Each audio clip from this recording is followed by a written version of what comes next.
I've been waiting for the saw to stop. Every time I do this, they're doing cleaning or they're doing maintenance. They're doing something on the building. So whatever, we'll have background. Oh, you know what? I get to test. There it is. My background noise eliminator function. So let's see if this sounds any better. Are we green? We're not green. Oh well. Acid-base balance, hypoventilation, hyperventilation, and hypoxia can disrupt the acid-base balance. May lead to rapid deterioration or death. That's not good. Hypoxia, hyperventilation, hypoventilation. I want to make sure I didn't lose anything on this slide. When your body's in shock, oxygen is not coming. Yep, hemorrhagic shock, vasodilatory shock, oxygen. That's where we were at, and then the battery died. Blood pressure decreases because your vein goes like that, your blood vessel goes like that, and diameter of blood vessel increases. Oxygen is not delivered effectively to the tissues, which is weird because you think, because it's a bigger pipe, right? Like, oh, more flows through it. But that is not necessarily the case if the engine is not pumping enough through those large pipes. Your heart, same size for the most part of your life. Both forms of shock result into poor tissue perfusion that leads to anaerobic metabolism. Anaerobic, without oxygen. Is that efficient? No, it is not. With oxygen, cells can produce up to 32 or 36 ATP units. Without oxygen, anaerobic metabolism, you're going to get like 2, plus a bunch of other crap. Lactic acid goes through your circulatory system and wrecks your body. Get wrecked. Respiratory and renal systems help maintain homeostasis. What is homeostasis? Your body, nice even rate. My body's in homeostasis right now, actually. I'm very well rested. I worked out this morning and I ate fruit and a bunch of cookies, but I ate fruit.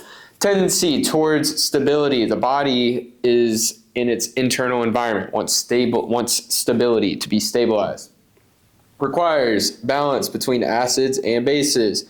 Fastest way to eliminate excess acid is through the respiratory system. Can be expelled as carbon dioxide from the lungs. Slowing respirations will increase the level of carbon dioxide. Good, we were talking about this. This was on my test. The renal system regulates pH by filtering out more hydrogen and retaining bicarbonate when needed. Or doing the reverse. Fastest way to eliminate excess H+ ions is to increase water and carbon dioxide. So we're increasing carbon dioxide and water. So that means we're trying to go in the other direction. We're trying to get more acidic because we have excess hydrogen ions, and be more like this, because the less, if you have excess, now I'm all messed up. Lack of H+ ions means acidic. If there's more H+ ions, then we are more alkali. So our blood is more alkali because we have H+ ions. If we're trying to eliminate it, we're trying to get acidic. So how do we get acidic? More carbon dioxide. Can be expelled at gases from the lungs.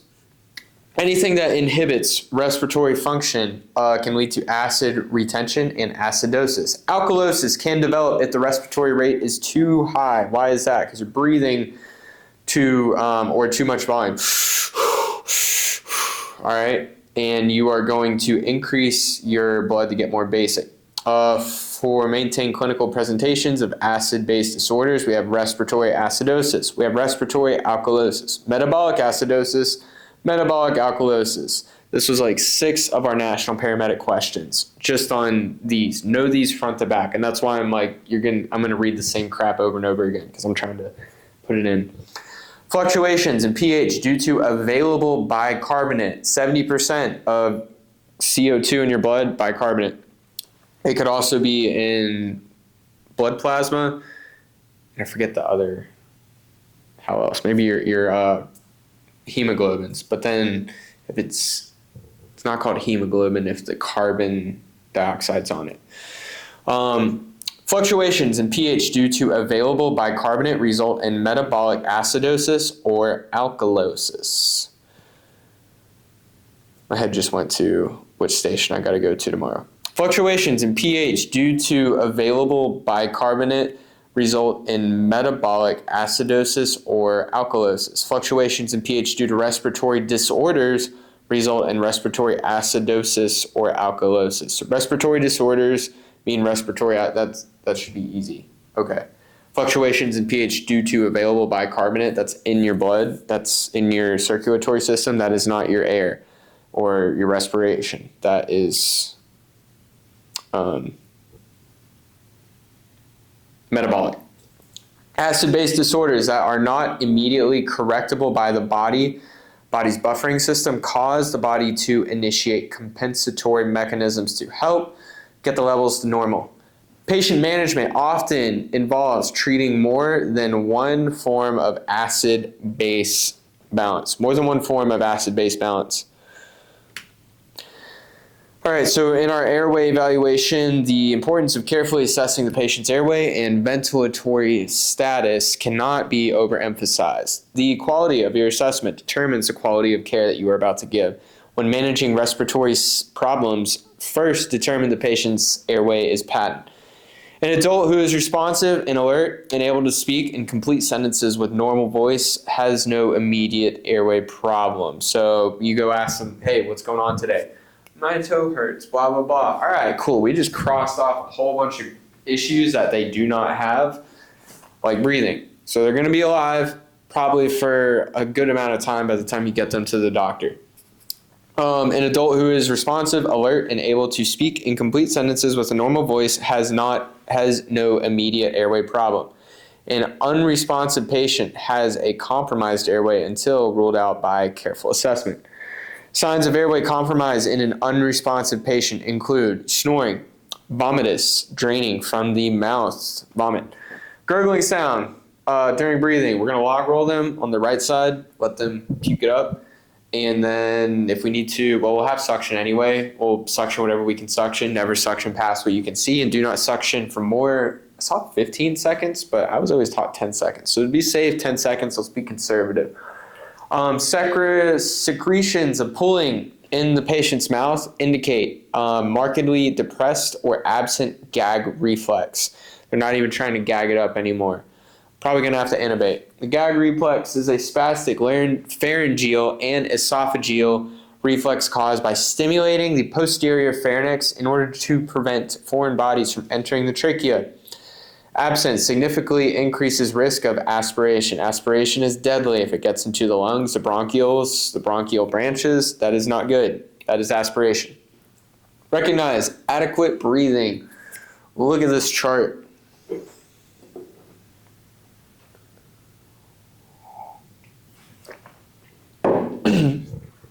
An adult who is unresponsive, alert, and able to speak has no immediate airway or breathing problems. Normal breathing in an adult at rest is characterized by a rate between 12 and 20 breaths per minute. Adequate depth, tidal volume, regular pattern of inhalation and exhalation, clear and equal breath sounds bilaterally. This is all good. Changes in the rate and regularity should be subtle.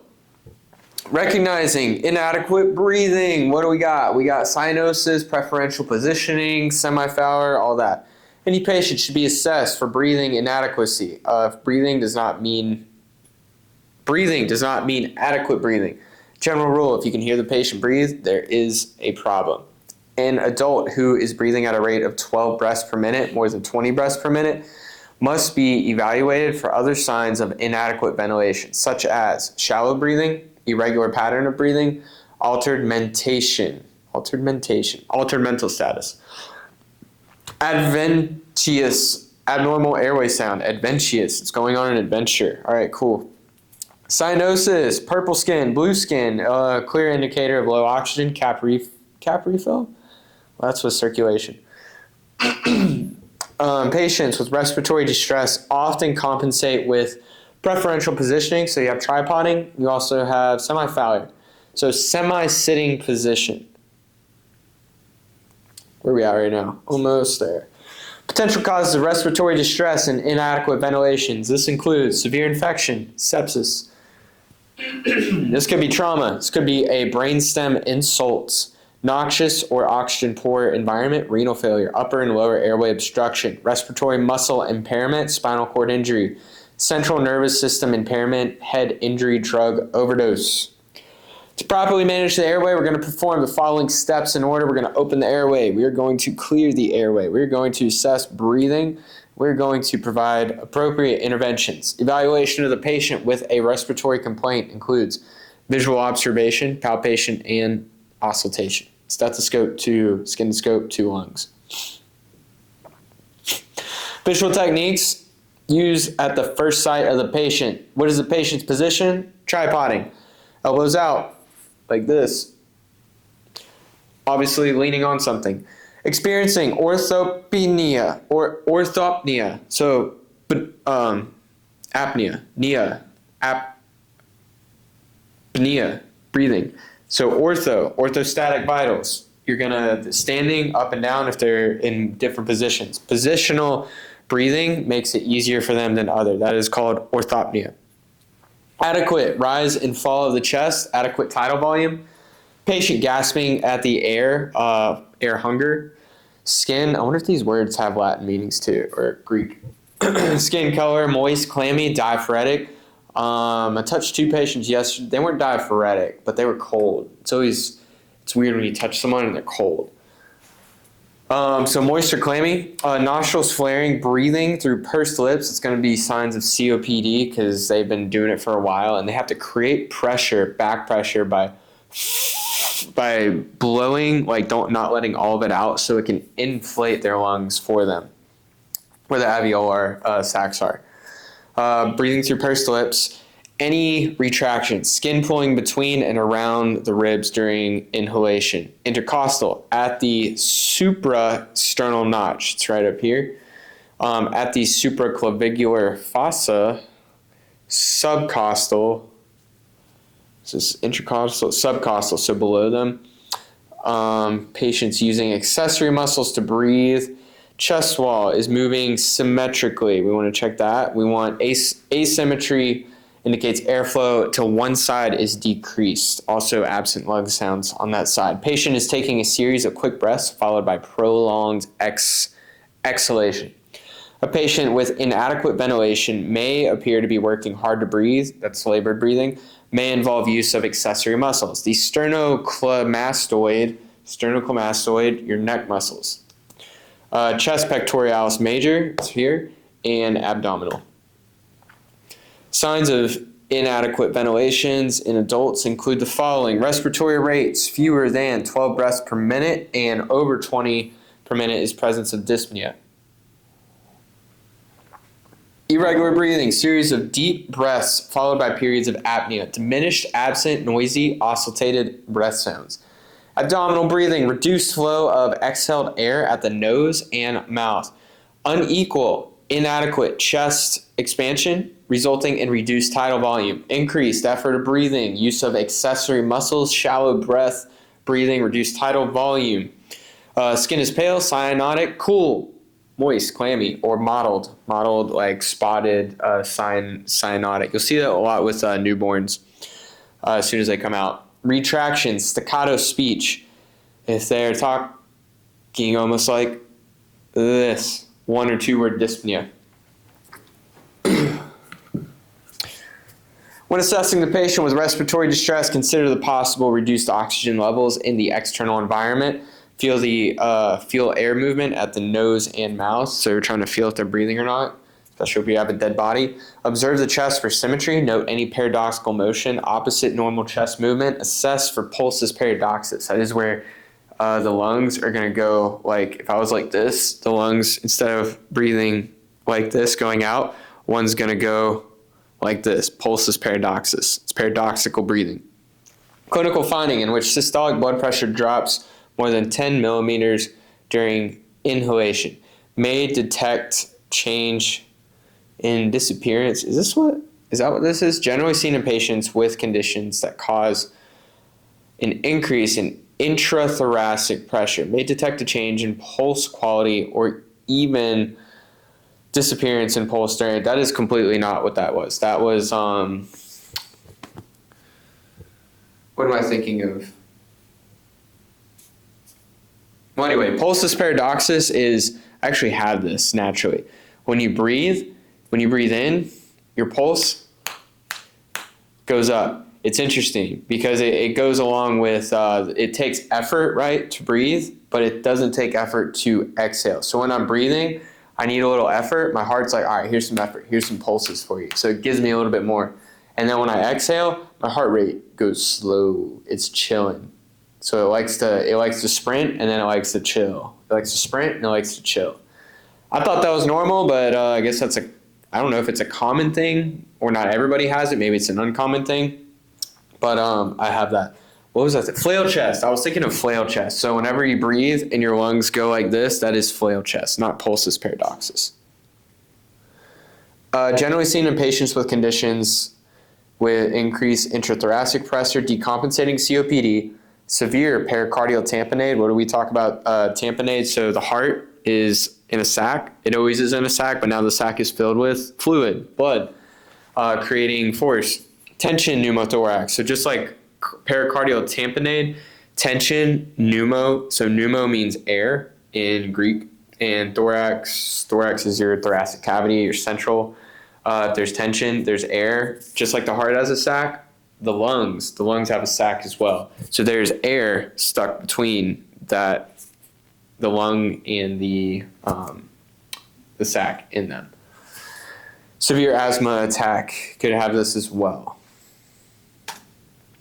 Ask questions to determine if the evolution of the current problem, onset, sudden, or gradual. This is when we go through our OPQ-RSTs, right? Our onset, what's provoking it, is it radiated anywhere, severity of it, and how long ago did it happen? Known cause, what triggered it? Duration, constant, recurrent. Does anything alleviate, exacerbate the problem? Other symptoms such as productive cough. What's the color of the sputum? If it is brown or yellow, then you have some bronchitis, you have a little bit of infection, upper respiratory infection. I think it's green or yellow. What is brown? Brown could indicate blood potentially, but if they're coughing blood, that's really bad, potentially cancerous. I think it was a test question. And white blood cells are yellow. Any intervention attempted before EMS survival? Has the patient been evaluated by a physician or admitted to a hospital? Admitted to a hospital for this condition in the past. What was the patient hospitalized for, and what did they say was the diagnosis? If hospitalized, admitted to intensive care, critically significant, regular, or on an unmonitored floor. If the patient is currently taking medications, if so, determine overall compliance by asking, have you been able to take all of your pills as directed? Is there anything that has stopped you from taking your pills as directed? Is there something that bothers you from taking a certain pill? Look at the prescription and look at the directions, make sure they're taking it correctly and as often as they should be. Were there any changes in current prescription, such as new medication, prescribing directions from an existing medication, any risk factors that could cause or exacerbate the condition, such as alcohol, illicit drug use, and cigarette smoking? We're going to evaluate the protective reflex of airway, coughing, sneezing, gagging. A patient whose cough mechanism is suppressed is at serious risk of aspirating foreign material because they can't cough it out. Sighing, a slow, deep inhalation followed by a prolonged relaxation. The average person sighs once per minute. Hiccuping, sudden inhalation due to spasmodic contractions of the diaphragm, cut short of closure of the glottis, serves no physiological purpose, but persistent hiccups could be clinically significant, just like that Grey's Anatomy episode. That was a plot twist. Patients with more serious injuries or illness may be present with changes in respiratory. I want to make sure I wasn't in the way that whole time. Where are we at? Is this a good place to stop? Respiratory patterns. Yeah, let's stop here.